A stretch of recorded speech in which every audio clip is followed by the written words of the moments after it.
sing wingi diomongke Mbah Sonto ki. Nggih, Mbah. Iya, Duk, Le. Hati-hati ya. Nggih, Mbah. Sajen sing wis dipendem ojo nganti dibongkar.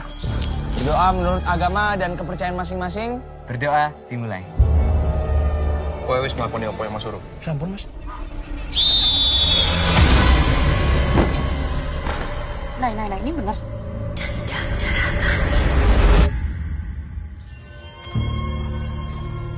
Ini kok ada peserta yang pasang tenda ya? Di Sendang.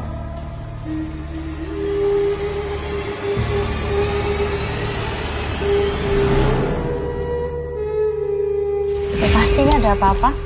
Dari waktu di jembatan perasaan aku tuh nggak enak. Benar kan tempat ini wingit? Kulo sampun janji bakal pentas. Pak lampahan gesangipun.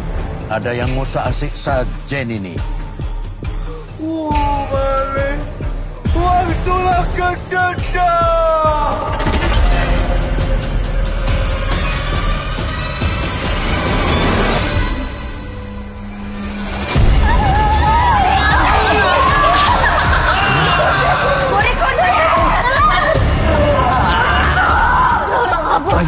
Sakit dah. Ini kita harus gimana ya, Mbah? Acara ini diteruskan ke piye? Si Mbah wis ngomong. Urko, kamur kaning sang rojo, sang pangeran ketah pilihan anani pilihan kang banget amrat. Oh ya!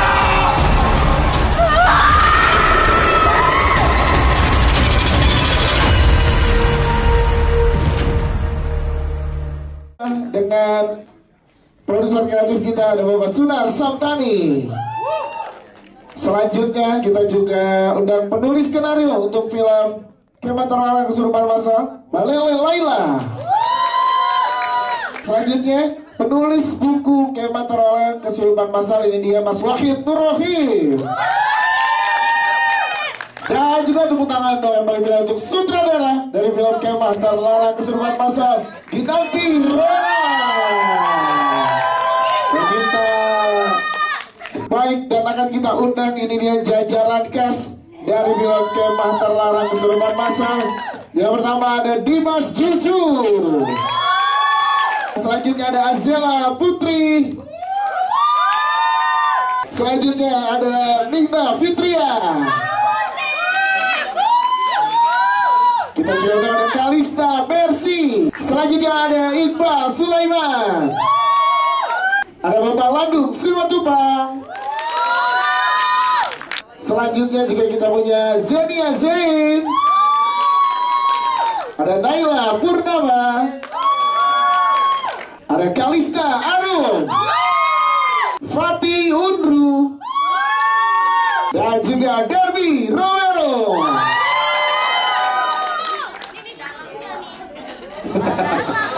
Tadi ini dia.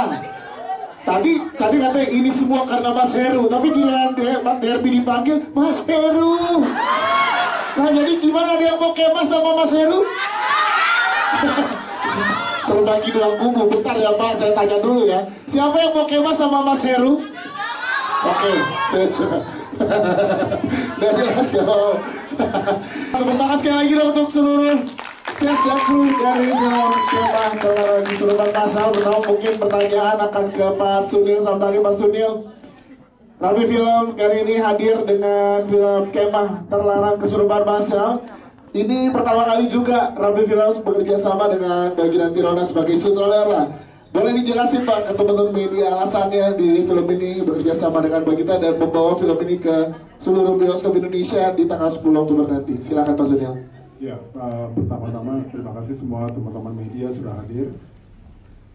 Konsep ini waktu saya dapat dari narasumber kita, Wahid, saya langsung kepikir karena saya suka banget dengan Korin dan langsung kepikir tuh pengen kerjasama dengan Mbak Gita. Jadi di situ saya panggil dan kebetulan visi kita sama-sama banget. Dan dia juga kita juga minat banget untuk explore ini lebih dalam karena ini kan kisah nyata. Ya. Jadi gimana caranya kita nggak mungkin kalau ke film kan langsung copy paste gitu, harus ada adjustment apa ini itu dan dari visinya kita untuk merubah dikit-dikit itu bagus banget, jadi saya setuju. Yes, itu coba kita kalau Mas Wahid waktu itu ngobrolnya gimana Pak? Nulis buku Pak waktu itu dari Rapi Films. Iya, waktu itu kali bukunya udah jadi kayaknya. Iya. Iya, sudah mulai proses itu. Iya, dari Gagas Media. Nah, waktu dapat itu kita baca, seru banget sih. Dan kan belum lama ya, baru 8 tahun yang lalu. Iya. Jadi saya kepikir coba kita eksplor deh sama-sama. Siap, terima kasih. Tepuk tangan dong untuk Pak Sunil. Thank you Pak Sunil. Kita ke Pak Sunil. Pak Sunil, apa hal spesial yang ditawarkan oleh Rapi Films melalui kemah terlarang kesurupan masal ini, Pak Sunil? Silakan. Iya, untuk pertama terima kasih semuanya sudah hadir. Semoga suka ya, semoga suka ya tadi filmnya. Suka. Oke, bagus. Iya, jadi yang spesial dari film ini itu diangkat dari kisah nyata yang memang umum banget ya, kemah gitu untuk semua orang pas sekolah sama teman-teman. Jadi untuk kita sih rasanya ini cerita yang sangat spesial lah, yang sangat unik dan tetap relatable untuk semua. Ya, yes, dan dekat karena sebagian besar dari kita tadi sebelum mulai saya juga tanya siapa yang pernah kemah, semua hampir pernah kemah ya. Nah ini coba dengan Pak Sunil, semua ada yang ini merasakan pernah kemah? Nah, pernah kesurupan di kemah? Nah, coba makin dekat lagi Pak, setiap perkemahan ada aja kesurupan. Ini masal nih kesurupannya. Pak Sunar, terima kasih. Kita ke Mbak Gita sebagai sutradara. Tepuk tangan dulu untuk sutradara kita. Pada saat ditawarkan oleh Pak Sunil dan Pak Sunar dari Rapi Films. Dan yang kedua, treatmentnya seperti apa dengan cast yang banyak banget loh Pak dari castnya. Dan serem sih saat di gini nama pocong ya Pak. Saya sih takut. Silakan Mbak Gita. Sebelumnya saya mengucapkan terima kasih atas kehadiran semua media pada hari ini. Semoga terhibur dengan filmnya. Semoga suka ya. Kenapa saya tertarik? Pertama karena premis ceritanya sangat menarik ya. Jadi waktu itu ketemu sama Lele dan diceritakan ceritanya seperti apa. Menarik sekali ketika saya mendengarkan hal itu. Jadi sebuah teror baru tentang kesurupan yang diangkat dari kisah nyata dan juga ada sedikit tentang legenda atau tokoh dari cerita rakyat yang juga ada di dalam situ gitu. Dan pertama kali juga saya kerjasama dengan Pak Sunil yang juga sangat passionate terhadap proyeknya dan juga sangat menjaga kualitas produksinya. Dan kita juga punya kesamaan visi ketika sedang berproses diskusi dengan untuk pengerjaan film ini gitu. Dan juga ya itu sih sebenarnya hal-hal tersebut. Dan juga ensemble cast-nya di sini juga keren-keren, luar biasa cast-nya di sini. Tapi kita pengen tahu treatment dari Mbak Gita nih dengan cast banyak ini tapi semua dapat porsi yang luar biasa. Kita ke bawah, di sini ada ikut kesurupan Bang. Ikut juga, jadi gimana Bang treatment ke jajaran cast? Iya menarik banget sih proses kita reading sebenarnya karena kebanyakan cast-nya juga kan bukan berasal dari Jogja sebenarnya gitu. Jadi mereka harus belajar bahasa Jawa, membiasakan sehari-hari berkomunikasi pakai bahasa Jawa sampai dikasih. Jadi kita ada acting coach-nya juga sebenarnya pada saat itu untuk melatih aksennya juga sama membangun chemistry karena kan mereka juga kayaknya baru pertama kali ketemu di project ini kan. Sementara juga harus berperan jadi di satu sekolahan yang sama dan memang berteman gitu, berteman dekat. Jadi proses reading itu sangat buat aku sangat menarik dan juga banyak kejadian-kejadian ajaib juga yang terjadi di situ. Dan pada saat proses aku ngelakuin hunting lokasinya juga menarik sekali gitu karena kok bisa sama dengan apa yang digambarkan di skenario kayak gitu-gitu sih. Dan itu juga bisa akhirnya menambah excitement juga ke teman-teman pemain semua di sini gitu untuk bisa mencoba untuk mencoba untuk melakukan sebuah pendekatan acting yang sangat believable dan otentik gitu. Emang kerasa memang anak-anak yang sekolah di satu sekolah yang sama ya. Dan kejadian-kejadian menarik pada saat proses syuting nanti kita akan tanya ke jajaran pemain. Tapi thank you bagi kita gitu ketemu dengan siapa-siapa saja pada saat penulisan dan gimana yang bisa diceritakan kepada media, silakan. Oke, sebelumnya terima kasih buat semua yang sudah hadir dan buat Gagas Media yang akhirnya membantu saya untuk menyampaikan cerita ini kepada Rapi Film. Jujur pada saat itu aku berpikir bahwa apa yang aku dengar dari narasumber itu adalah sebuah khayalan. Karena banyak sekali kejadian-kejadian yang bagiku sangat tidak masuk akal. Seperti tadi yang teman-teman lihat ada yang kejadian di Cavani dan sebagainya itu begitu aku dengar dari satu narasumberku yang namanya Miko ini kayak, wah kok ada kayak gitu. Cuman pada akhirnya dari beberapa narasumber ini mereka menceritakan kisah yang sama dan titik berat dari cerita mereka itu juga menanyakan hal yang sama terhadap apa yang sebenarnya terjadi pada sosok Rini di sini. Nah, kalau ditanya soal pengalamanku ketemu para narasumber, waktu itu aku sangat kaget dan kagum, Mas. Jadi aku sangat kagum dengan mereka pada saat itu tahun 2016 mengalami hal seperti ini yang begitu traumatis ya. Itu mereka bisa bertahan dan sebagainya. Dan semoga dengan film Kemah Terlarang Kesurupan Massal ini kita semua bisa belajar dari kejadian apa yang terjadi pada Miko dan teman-temannya, bisa mengambil nilai positif dan ya bisa jadi pelajaran bagi kita semua untuk masa sekarang maupun masa yang akan datang. Terima kasih. Siap, terima kasih Mas Wahid. Kita ke Mbak Lele sebagai penulis skenario. Mbak Lele, bagaimana prosesnya pengadaptasiannya dan berapa lama sih Mbak proses penulisan yang bisa diceritakan, silakan.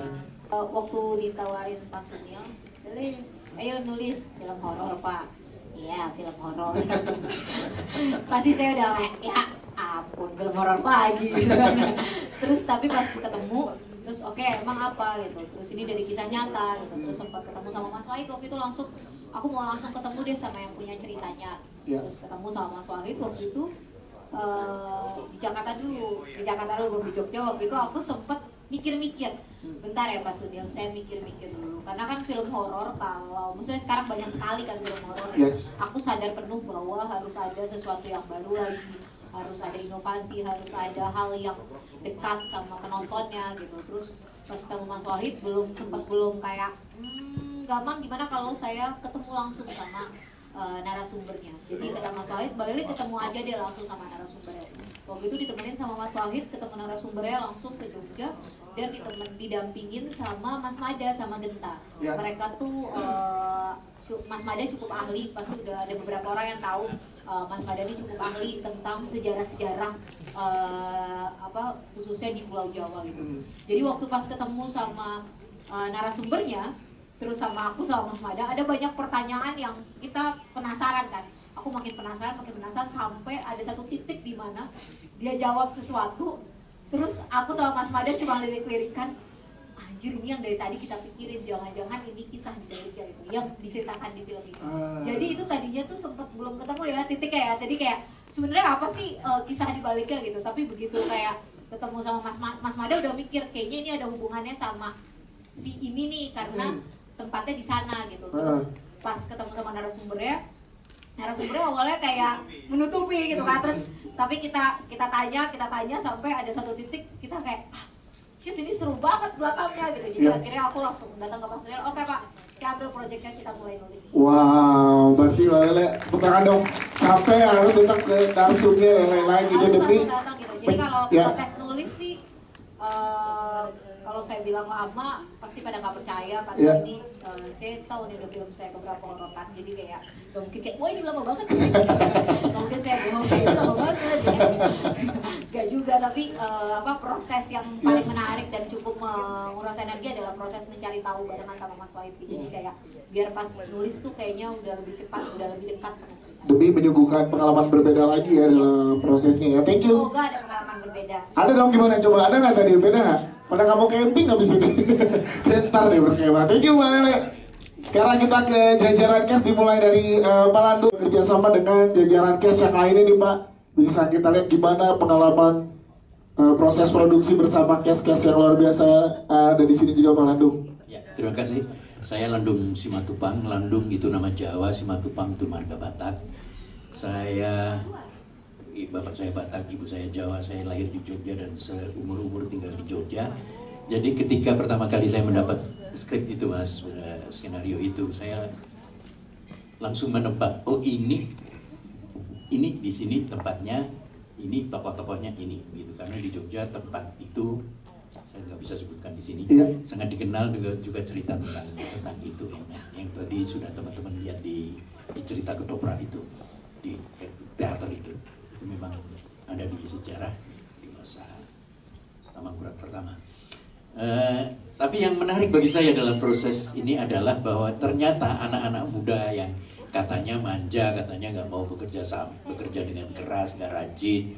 Itu omong kosong. Semua cast yang muda-muda ini, usianya cucu saya lah kira-kira. Saya tahun ini 73 tahun, ini cuma cucu-cucu saya. Mereka pekerja keras, tekun, tidak malu bertanya, dan yang lebih penting lagi ada Derby itu. Dia pemain utama tapi tidak sekedar pemain utama. Dia seperti kakak, seperti abang pada pemain-pemain lain. Jadi itu yang membuat kejenuhan hilang. Lalu semua sekat antar pribadi itu hilang ya. Itu sutradara tahu betul juga gimana proses di lapangan. Asik sekali. Dan itulah saya kira yang menjauhkan kami semua dari malapetaka, dari musibah. Walaupun kita ini cerita yang begitu gawat begitu, mistis begitu, tapi karena jiwa-jiwa yang berkumpul di sini ini jiwa-jiwa muda ini berkemauan baik dan saling terbuka dan memberikan yang terbaik dari mereka. Alhamdulillah semuanya berjalan dengan selamat, walaupun saya agak kebat-kebit juga sebagai orang yang selalu ditanyain bahasa Jawanya gimana, logatnya bagaimana dan sebagainya. Ini sebetulnya cerita tentang apa dan sebagainya. Ya pasti saya harus dapat mungkin menjawabnya karena saya termasuk yang bukan uzur. Senior, Pak. Senior. Tapi asik sekali. Jadi kerjasama antar pemain itulah yang membuat kerja ini hangat, riang, dan semoga penontonnya menyukai hasil kami. Siap, terima kasih. Sini untuk Derby coba ulangi mantra-mantra tadi. Oke, nanti kita ke Derby. Tapi kita ke Dimas, Kalista Mercy, Nina, Iqbal, Azela, dan juga Zenia. Kita pengen tanya gimana pengalaman syuting kalian, dan ini ensemble kan sangat luar biasa nih. Ada yang bisa diceritakan gak kejadian-kejadian menarik saat syuting? Dimas dulu, Dimas, silakan Dimas. Oke, halo semuanya, selamat sore. Lapor terus lompat. Ya, saya Dimas Juju, teman-teman. Saya yang berperan sebagai Mada tadi, yang jadi tumbal proyeknya Mas Heru. Ya, tumbal proyek. Ya, karena dari semua tumbal yang ada, saya yang paling parah. Dan ya begitulah, kayaknya di rumah sakit pun udah gak selamat gitu. Dan ya banyak pengalaman yang menarik si syuting ini karena kita syuting di hutan hampir sebulan.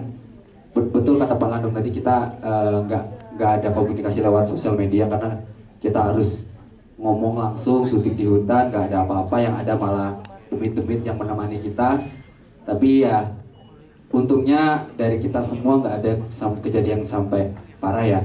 Tapi ya ada beberapa kejadian yang mungkin cukup menarik mungkin. Boleh nggak diceritain salah satu? Salah satunya yang saya alami sendiri. Ya. Itu hari pertama ya kayaknya. Enggak ya? Bukan di hari awal-awal, jadi menjelang maghrib. Jadi kan kalau kata orang Jawa kan menjelang maghrib itu kan banyak setan yang lagi muncul, makanya kita disuruh pulang, nggak boleh pulang maghrib. Ya. Terus waktu itu maghrib ada kita... tuh filmnya, film berapa film? Betul, itu dia. Nah waktu itu kita lagi take satu scene terakhir sebelum break, dan kita juga lagi nungguin di sebelah set gitu. Terus nggak tahu kenapa tiba-tiba ada angin lewat, nggak tahu itu apa. Aku nggak bisa ngelihat bentuknya dengan jelas, tapi aku diem dan nggak bisa gerak. Dan ini ada sesnya teman-teman, dan akhirnya waktu disadarin sama mamanya Azela ditepuk gini, air mataku keluar. Untungnya nggak sampai teriak kayak di jembatan ya. Pokoknya tiba-tiba syuting belum kelar, lompat jembatan beneran kan nggak kelar ya. Jangan dong. Wah, berarti pengalaman itu pas lagi bengong ya. Itu sih. Siap. Dan ada satu lagi yang ada salah satu temannya Mas Wakid juga yang dulu ikut kemah juga. Dia waktu menonton preview filmnya dia nangis karena adegannya sedekat itu sama kejadian aslinya. Oke. Gitu sih. Siap. Terima kasih Dimas. Terima kasih. Pas produksi film ini. Oke, selamat sore semuanya. Aku Kalista Mercy. Di sini aku berperan sebagai Kiki. Jadi nggak ada yang kesel kan ya sama Kiki ya? Aman ya? Oke, jadi kalau dibilang pengalaman sih banyak banget ya pengalaman. Banyak tidurnya deh kayaknya.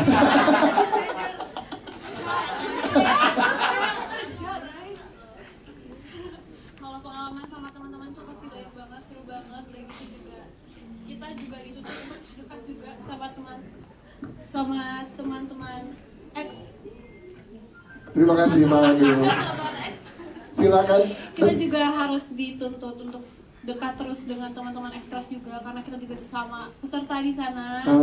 Jadi kita memang di sana seperti keluarga banget. Terus juga selama syuting itu asik banget. Cuman ada satu pengalaman yang benar-benar yang paling mungkin wow bagi kita semua. Adalah? Bukan dong. Bukan. Jadi waktu itu sempat ada adegan mungkin yang kalian lihat yang kesurupan masal yang pertama banget. Itu yang bagian si Naila di kafani. Kan itu kan malam-malam ya. Dan di aslinya itu tuh hujan. Dan pas kita proses syuting hujan beneran. Jadi mengikut sama kejadian yang aslinya. Nah pas hujan turun kita mencoba untuk kita stop dulu, kita istirahat dulu, kita tunggu hujannya reda. Karena nggak mungkin kalau misalnya hujan kita lanjut syuting. Pas kita udah istirahat, hujannya reda. Akhirnya Bu Gina memutuskan untuk melanjutkan syuting dan Bu Gina juga cukup senang karena katanya hampir mirip dengan yang asli. Ada efek-efek bekas hujan, becek-becek, makanya dilanjut. Dan pas dilanjut itu nggak nyampe 2 menit hujannya turun lagi tapi lebih deras. Sampai waktu itu kalau nggak salah pendopo kita bocor air dan kita tuh sama sekali nggak bisa melanjutkan syuting.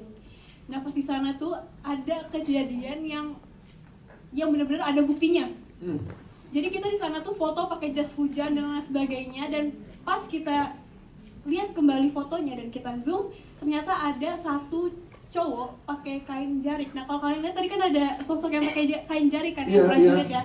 Nah ternyata pas di sana pas kita tanya ke wardrobe dan yang lain sebagainya, wah ekstras yang jadi prajurit udah pulang semua. Nggak ada pakai jarik dan di situ mukanya tuh ada cahayanya di situ. Nah terus kita ceritalah ke asistennya Zenia dan kebetulan asistennya Zenia ini ya namanya Valeta, dia ini bisa melihat lah. Dan dia tuh bilang kalau untung aja kita waktu itu jam 10 malam kita balik, kita nggak jadi syuting, kita break. Karena katanya selama kita syuting di pendopo itu isinya tuh kabut hitam semua. Astagfirullahaladzim. Itu sih yang paling membekas. Branding deh. Takut bagi tadi luar biasa. Cobaannya berarti cobaan dalam produksinya luar biasa bagi kita ya. Ada buktinya, ada fotonya masih ada sampai sekarang. Wow, ini dia fotonya ditayangkan. Oh enggak ada. Salah. Biar relax dulu, udah branding saya ini. Lanjut kita ya. Produksi dan pengalaman kamu menjadi sosok yang tadi di dalam film, silakan. Assalamualaikum warahmatullahi wabarakatuh. Halo semuanya, selamat sore. Perkenalkan saya Nihna, berperan sebagai Roro Putri. Gimana kesan-pesannya semuanya melihat penampilan saya sebagai Roro Putri? Gimana, Duk?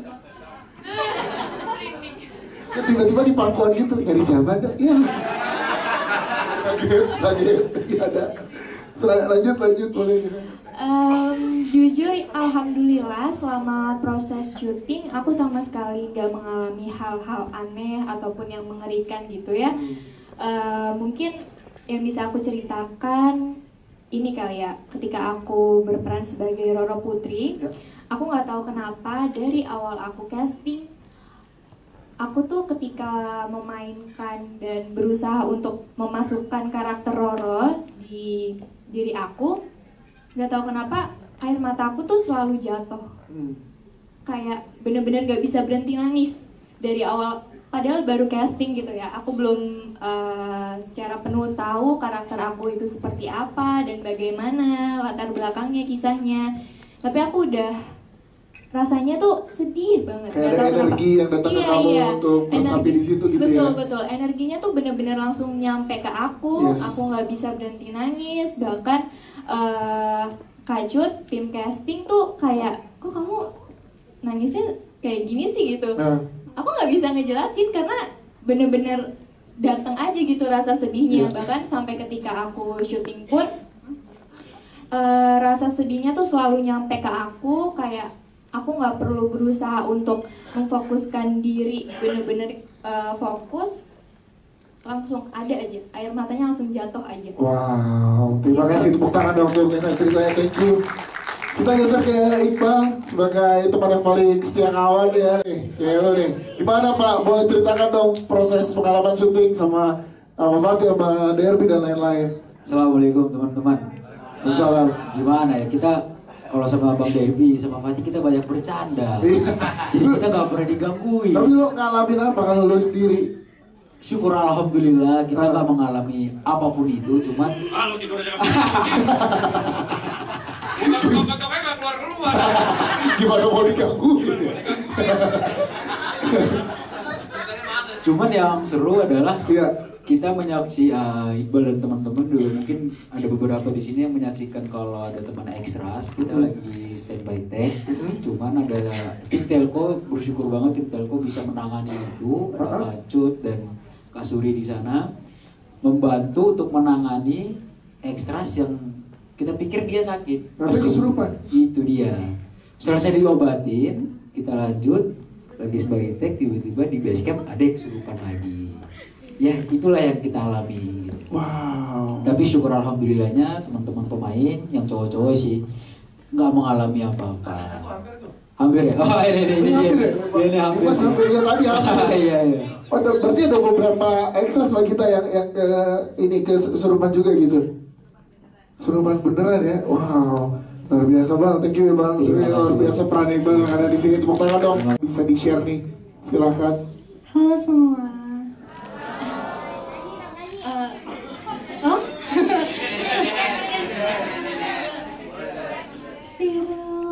Jangan deh, takut ya. Main-main ya. Silakan, kita takut di sini. Aku dari pengalaman syuting ini aku bisa belajar banyak banget, dan aku sendiri menurutku ini salah satu syuting yang paling berkesan karena tantangannya banyak banget, tapi di waktu yang sama juga berharga banget buat aku. Dan terima kasih juga Mbak Gita udah bantu aku jadi perempuan yang berani untuk bertampil beda dan percaya diri juga. Rambut aku dipotong, terus dikeritingin, terus aku dibilang ngancing kuda. Tapi ya kalau soal pengalaman horor aku udah ada beberapa yang udah aku share soal telur, penampakan, dan yang menurut aku paling membekas itu sinden, karena semua itu terjadi, telur dan sebagainya. Itu kayaknya karena aku pada saat belajar nembang itu bukan tembang yang harusnya tuh aku nyanyiin gitu loh. Aku masih pakai referensi, dan sampai titik aku akhirnya tembangnya pakai tembang Kaulos Arso, aku berhenti diganggu. Oh, jadi pada saat setiap kamu nyanyiin yang seharusnya itu selalu diganggu? Iya, yang pakai referensi itu, tembang orang, bukan tembang yang Mas Wahid bikin. Itu aku digangguin terus. Tapi sampai akhirnya aku nembang dengan bener, sesuai apa yang aku dengar pas aku ketindihan, nggak apa-apa. Wow, ini berarti lumayan berat ya tantangannya untuk kamu harus menyanyikan, dan juga ada koreografi juga yang kamu pelajari juga di sini. Banyak aspek lainnya. Tapi aku seneng banget karena despite semuanya berat, kita saling suportif semuanya gitu. Thank you, tepuk tangan dong tuh. Thank you. Sebagai kakak Bina tadi ya, lebih senior nih, nyelamatin beberapa gitu tiap kesurupan ada mulu nih. Sosok ini juga ada ya di perkembangan kita. Ini boleh ceritakan dong ke teman-teman pengalaman syutingnya. Halo semuanya. Aku Azela, aku berperan sebagai Vena di sini, dan Vena itu kan dilihat nggak kesurupan. Iya. Alhamdulillah, tapi dia menyaksikan teman-temannya itu semua pada kesurupan. Dan untuk pengalaman horor, aku pernah sekali kena. Itu aku lagi shot depan muka aku gitu, full face, terus di belakang kamera ada yang duduk berdarah-darah ngeliatin aku. Dan itu momennya pas banget sama pas Juju lagi kesurupan. Jadi maghrib itu, jadi connect tuh. Abis aku ngeliat itu, dia. Terus kamu nanggepinnya gimana saat itu? Nggak tahu, aku harus ngeliat ke arah dia mulu. Aku cuma kayak ya udah deh, kita saling lihat-lihatan aja, tapi nggak usah saling ganggu ya, aku dalam hati kayak aku nggak akan ganggu kamu, tapi please jangan ganggu aku, please. Tinggal sampai negor duluan nih. Iya, kayak dia cuma ngeliatin aku cuma kayak single gitu kayak. Tapi aku kayak ngejelasinnya tuh juga bingung kayak ini beneran aku diliatin, aku ditampakin nih gitu loh. Aku juga kaget waktu itu, aku pertama kali ditampakin sama setan. Terima kasih Zela ceritanya. Saat proses syutingnya gimana akhirnya? Apakah bertemu dengan teman-teman warga lokal untuk dijagain atau gimana Mbak Gita pada saat itu? Ya mungkin karena kita kita kan pada saat syuting itu kan kayak semacam menceritakan tentang kisah mereka ya, para leluhur atau arwah-arwah yang mendiami tempat tersebut gitu. Jadi ya mungkin bentuknya adalah energi yang mereka tangkap dan akhirnya menyerupai apa yang coba kita sedang create, mungkin gitu. Dan pada saat syuting memang ada sih beberapa orang, termasuk Mas White juga sebenarnya gitu yang bantu menjaga anak-anak, karena ini kan pemainnya banyak banget ya. Anak-anak muda semua, dan juga ada beberapa ekstras lokal di sana juga gitu. Dan kita sih benar-benar ini ya saling jaga semuanya, jadi apalagi di sana kan memang gak ada sinyal sama sekali gitu, jadi emang mereka benar-benar fokus gitu dengan karakter masing-masing, dengan apa yang harus mereka lakukan di situ gitu ya. Jadi memang itu sih, jangan sampai ada yang bengong gitu tuh, kayak ngobrol aja. Yes, berarti totalitas yang dikasih pemain ini luar biasa ya, dengan banyaknya gangguan selama produksi ya. Luar biasa tepuk tangan dong. Saya beruntung punya sama dengan Iya. muda. Saya tadi kalau jadi Azela sih mending ngebelakangin kamera daripada tatap-tatapan sama yang berdarah-darah. Terima kasih. Sosok Miko jadi pembawa cerita ini tadi. Kalau kita kan di sini, lo gimana saat ngobrol langsung dengan the real Mikonya saat ngobrol, terus gimana memahami karakter yang diperankan oleh seorang Fatih Undul? Silakan. Terima kasih teman-teman semua sudah datang di sini, luar biasa sekali kalian semua. Terima banyak. Ngobrol sama Miko asik sih. Iya, asik banget. Kita ngobrolin banyak yang hal di luar cerita juga, karena menurut saya dia juga orangnya asik juga. Kita banyak ngobrolin banyak hal. Tapi pas kita ngebahas soal cerita, kayak banyak hal yang menurut saya kayak seharusnya lu nggak ngelakuin ini, men. Lu kenapa maksain sih gitu. Ternyata dengan saya bertanya seperti itu, dia punya alasan yang nggak kepikiran sama saya gitu. Ternyata ini yang nggak bisa saya sebutin alasannya, tapi ngebantu banget untuk saya mengerti kenapa dia memilih jalan itu untuk acara kemah itu gitu. Kayak kenapa dia maksain di situ, kenapa dia memutuskan untuk tetap melanjutkan acara, mengesampingkan hal-hal yang sudah terjadi sama teman-temannya. Akhirnya saya tahu gitu ketika ngomong sama Miko yang asli. Dan Miko yang asli ternyata orangnya kocak juga, suka bercanda, badannya besar, tangannya nggak kecil. Kalau kan tadi jadi lagu. Tapi setelah lo ngobrol dan memerankan karakter Miko setelah proses syuting, apa yang lo bisa ambil sesuatu dari kejadian ini untuk seorang Fatih Undul? Miko yang saya ambil gitu ya. Yes. Oke, misalnya kita bisa bikin kesalahan sebesar apapun, tetap tanggung jawab gitu. Soalnya gue ngerasa sampai di titik terakhir di ceritanya pun si Miko tetap mencoba untuk ngefix apapun hal-hal yang terjadi di sana gitu sama temen-temennya. Dia coba take care, walaupun udah terlanjur terjadi, tapi ya udah gue nggak fokus sama apa yang udah terjadi. Yang penting gimana cara kita semua bisa keluar dari sini dengan selamat gitu. Yes, itu dia. Siap. Terima kasih. Fatih Undul, tepuk tangan dong. Ini karakternya berat banget tadi kita lihat. Kita ikut capek ngejalanin ini kayak, aduh peduli yuk kita yang selamatin deh bareng-bareng gitu loh.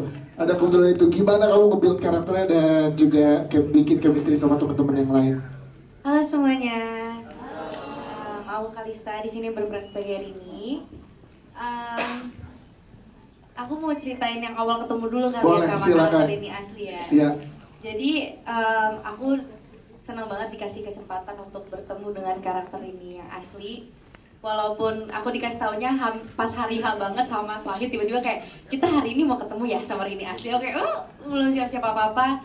Terus pokoknya akhirnya ditemuin lah aku sama Rini asli. Tapi di sana nggak cuma ada Rini asli, ada juga karakternya Naila, ada karakternya Chandra, ada karakternya Vena gitu-gitu. Terus aku duduk aku nggak tahu sama sekali Rini yang mana. Terus aku duduk di depan satu cewek ini dan aku kayak udah ada feeling aja gitu kayak ini kayaknya ini dari Rini gitu. Terus dari gitu pas lagi duduk Mas Wahid tuh bilang, jangan ngomong dulu ya kalau kamu jadi Rini gitu, kita pelan-pelan aja gitu. Oh yaudah, aku kenalin diri sebagai temannya Mas Wahid. Terus pas aku kenalin diri, aku bilang, aku Kalista. Terus dia tiba-tiba ngeliatin aku, dia ngomong gini, kamu yang jadi Rini ya di filmnya. Terus aku kayak, iya gimana ya Mas gitu. Terus kata Mas Wahid, yaudah gak apa-apa, ceritain aja. Akhirnya dari situ aku sharing-sharing, aku tanya kejadian sebenarnya tuh gimana, rasanya jadi Rini itu kayak gimana. Jadi aku pakai itu untuk pendalaman karakter aku juga sebagai Rini. Terus kalau misalnya dengan bonding dengan cast itu sebenarnya udah terbangun banget dari saat reading. Kok ketawa? Kok ketawa aku ya? Kuat banget kan? Iya benar nggak? Tapi itu menurut aku metode yang paling bagus untuk bonding adalah bercanda. Dan untungnya kita di sini punya badut utama kita yaitu Derby Romero. Bener-bener aku nggak kebayang kalau misalnya kita syuting di kemah selama sebulan tanpa Derby Romero. Itu aku nggak kebayang, mungkin kita semua udah bengong kayak Juju kali ya. Kena kesambet juga ya gitu. Tapi apa yang bisa kamu ambil Kalista sebagai Rini setelah perjalanan proses syuting yang berat dan ternyata itu real terjadi ke seseorang gitu? Kalau misalnya ngomongin dari cerita sih sebenarnya menurut aku Rini itu nggak ada salah apa-apa sih. Jadi ya yang bisa aku ambil dari Rini tuh apa ya? Maksudnya jangan dari cerita sih Rini sebenarnya tidak melakukan hal-hal yang memancing untuk dirasuki ya. Cuman emang mungkin yang namanya juga takdir ataupun emang kalau misalnya kata orang Jawa tuh ada kayak weton-wetonnya kayak gitu. Itu sih yang harusnya dipelajarin gitu-gitu. Oke siap, terima kasih Kalista. Sih jadinya semuanya lancar dan ya hasilnya bisa dilihat tadi sih kalian gimana melihat Naila. Setelah ngobrol Mbak Naila asli gimana? Kebetulan aku nggak berkesempatan ngobrol sama Naila asli, cuman ada nih yang komentar nih. Cuman aku sempat ketemu sama beberapa yang emang mengalami kejadiannya. Mungkin first impression aku tuh lebih ke ketemu sama mereka tuh mendukung perasaan yang aku alamin selama syuting gitu. Karena kan mereka juga yang melihat kejadian ada temennya yang minta dikafanin dan itu kan adegan yang aku mainin. Dan adegan kesurupan minta dikafanin ini juga satu hal yang menurut aku menarik banget dan jadi tantangan tersendiri gitu buat aku. Apalagi kan ini kesurupannya tanpa softland. Jadi emang kita kan bikinnya emang mungkin senatural mungkin dan sedekat mungkin sama cerita aslinya kan. Jadi itu yang bikin aku sendiri sih mikir gimana caranya untuk menunjukkan mungkin ketakutannya, kesedihannya atau amarahnya waktu kesurupan itu. Dan itu aku dapetin setelah aku ketemu sama teman-teman yang mengalami kejadian. Terima kasih tepuk tangan untuk Naila. Ya sebenarnya Heru di sini green flag apa red flag? Lu berani kok dapet banget sih jadi Mas Heru yang nyebelin. Terima kasih. Yes, itu gimana treatment yang dikasih oleh sutradara dan selalu baca skripnya dan peran sebagai Mas Heru di sini, Derby silakan. Iya, selamat sore semuanya. Di sini sebenarnya aku nih jadi badut ya di kamar larang. Oh iya, makasih loh. Jadi sebenarnya Mas Heru itu aku udah ketemu aslinya. Aslinya itu Mas Wahid. Betul, tolong. Pantas ada ular-ular gitu di pundak. Enggak, jadi sebenarnya gini, karakter Mas Heru ini sebenarnya karakter yang dari narasumbernya Mas Wahid sebenarnya tidak dijelaskan dari awal narasumber tidak menjelaskan ini siapa. Jadi sebenarnya, tapi secara cerita memang ada sih Mas Heru ini, sosok Mas Heru ini.